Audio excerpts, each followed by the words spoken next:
Hello everybody, this presentation will just very briefly explain to you how to create arguments. I am Natalie, I'm one of the academic development tutors in the School of Health and Life Sciences.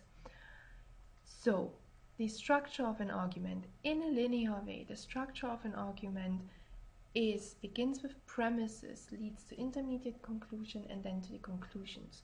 The conclusion is your aim, is what do you want to say, what do you want your readers to believe. Intermediate conclusions are steps in between that sum up premises you have made until that point and inevitably lead to your conclusion. Premises are the facts of the matter. Premises are the actual arguments, facts, numbers, reasoning that will logically lead to the conclusion. Premises can be either true, false, or anything in between. And here is where your referencing comes in again.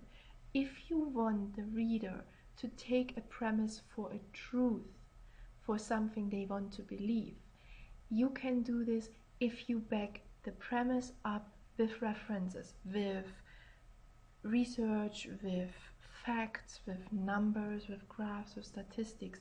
That will help you to convince your readers to follow your argument and to believe your argument.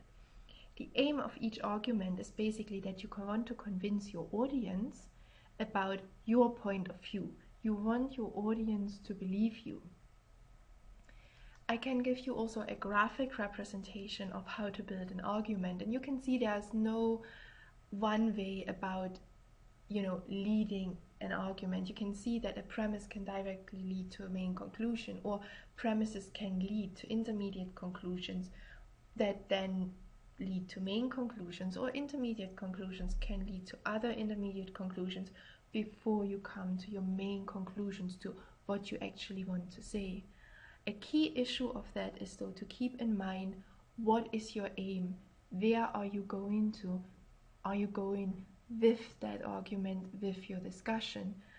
And this graphic can also help you not only in your academic writing, but also in your reading. It can help you to analyze papers you are reading for university or books you're reading, and really question the text and say, okay, what does the author want me to believe?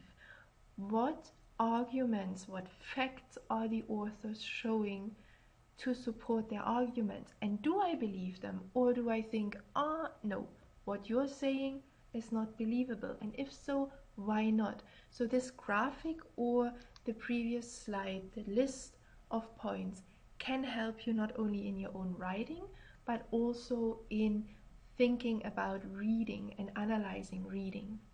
So I hope that helped you in understanding a little bit more of how arguments are built and what they are for. And I see you in another vidcast. Bye!